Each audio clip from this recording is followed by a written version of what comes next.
So far, in this video, we have learned about respiratory membrane, partial pressure of respiratory gases, factors that influence the rate of diffusion, pulmonary diffusion capacity. Now, we are going to the second part of this video, where I'm going to explain about red blood cell transit time and the two types of gas exchange limitations, which are diffusion and perfusion limited gas exchange.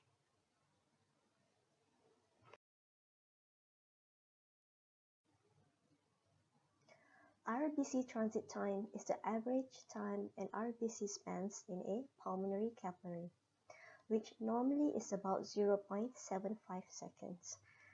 So here is the pulmonary capillary, and this is the RBC and carbon dioxide, which means that this is the oxygenated blood in the pulmonary capillary, and this is the alveolus. This is the oxygen molecule in the alveolus. So RBC transit time is the time that the blood has to be in contact with the alveolar surface for gas exchange process. So when it reaches here is 0 seconds, and along the length of pulmonary capillary and ended here at 0.75 seconds. So 0.75 seconds is the time that the blood has to be in contact with the alveolar surface for gas exchange process.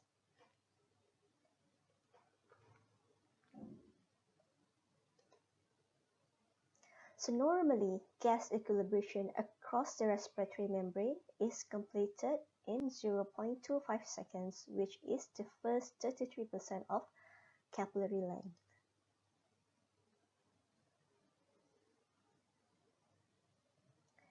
This means at 0.25 seconds, the partial pressure in the pulmonary capillary is equilibrium with partial pressure in the alveolar. At 0.25 seconds, partial pressure in the pulmonary capillary is the same as partial pressure in the alveolus within 0.25 seconds.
So this rapidity of gas exchange provides a margin of safety even if blood is flowing at a rate as much as 3 times faster than the resting state. For example, during exercise. During exercise, blood flow is faster, almost 3 times faster than during resting state. But although blood flow is fast, still the partial pressure in the pulmonary capillary can be in equilibrium with partial pressure in the alveolus. Because of the gas equilibration process is quick, it can occur only within 0.25 seconds. So even if blood flow fast, it still can be in equilibrium.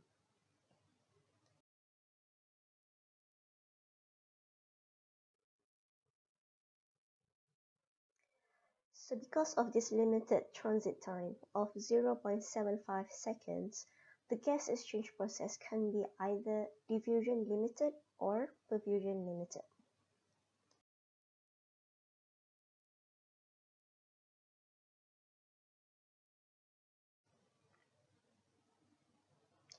In diffusion-limited gas exchange, the total amount of gas transported across the respiratory membrane is limited by the diffusion process. Hence the name diffusion limited. So gas tensions in the alveoli and pulmonary capillary fail to reach equilibrium during RBC transit time. So this is the difference between diffusion limited and perfusion limited. In diffusion limited, the gas tensions, which is the partial pressure in the alveolar and pulmonary capillary, does not reach equilibrium. In the perfusion limited, the partial pressure of alveolar and pulmonary reach equilibrium. So this is pulmonary capillary, the length along pulmonary capillary, the beginning and the end. This is about 0.75 seconds. The x-axis is partial pressure in pulmonary capillary, and the green line here is the partial pressure in the alveolar. So ideally, the partial pressure in pulmonary capillary and in the alveolar will be at equilibrium here, equilibrium.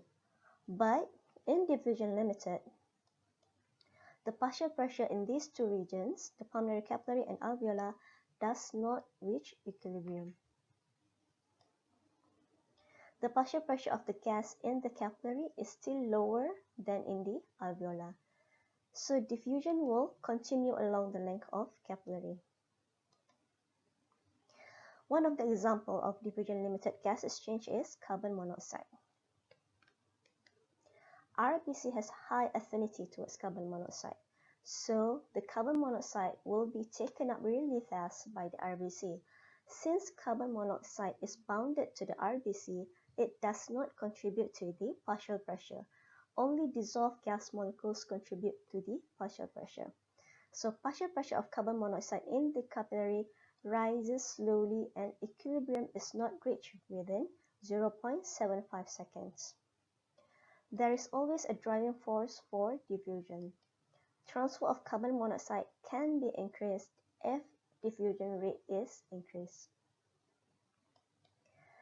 Other examples of diffusion-limited gas exchange are transport of oxygen during heavy exercise, pathologic conditions such as emphysema, fibrotic lung diseases, and pulmonary edema.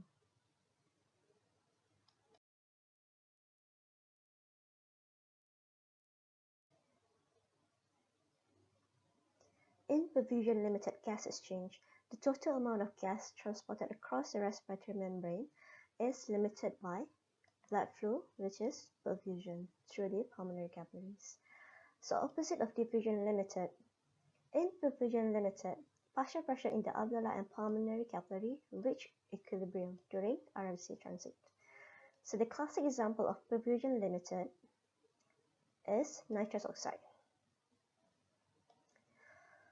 The reason is nitrous oxide solubility in the blood is low, so it does not bound in the blood at all. Meaning when nitrous oxide diffuses into the blood from alveolus, it is completely in free form, so it may contribute to increase in partial pressure. This causing partial pressure of nitrous oxide in pulmonary capillaries to rise rapidly.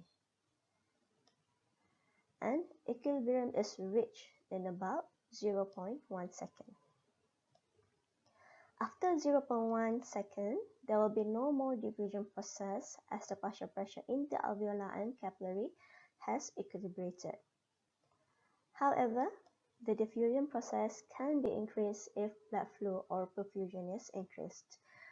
Therefore, this process is called perfusion limited because it is limited by perfusion. So, other examples of perfusion limited gas exchange are transport of oxygen at rest, transport of carbon dioxide, transport of nitrous oxide.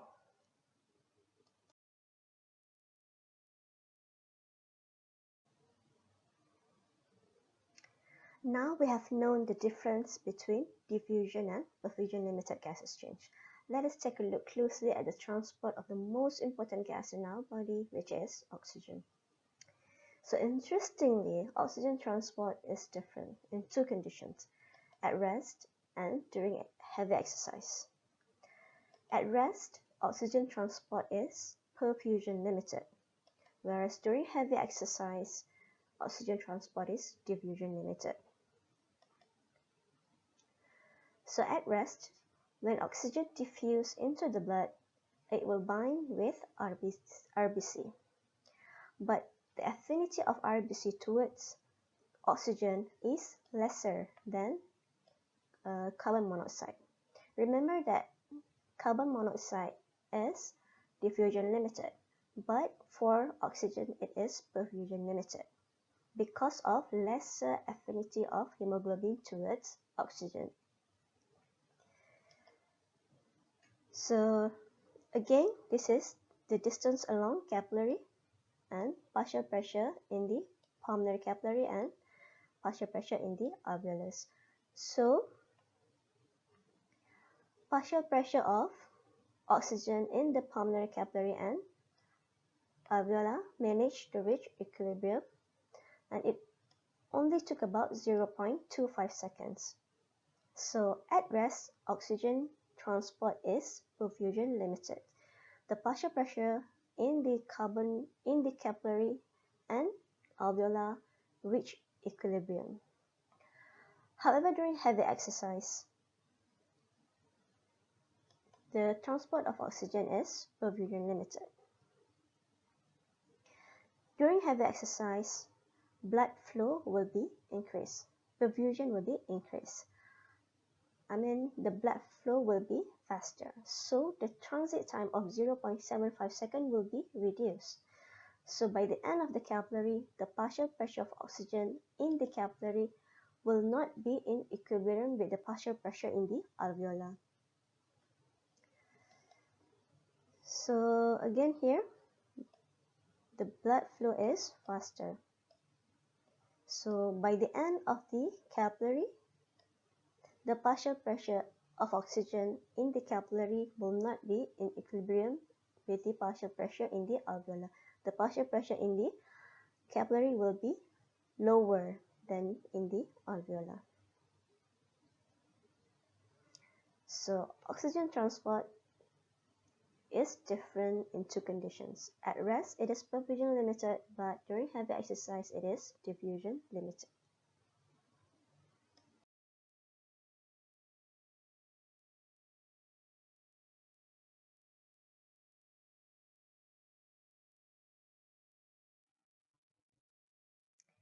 So we have reached the end of this video. I hope all of you is able to understand this lecture.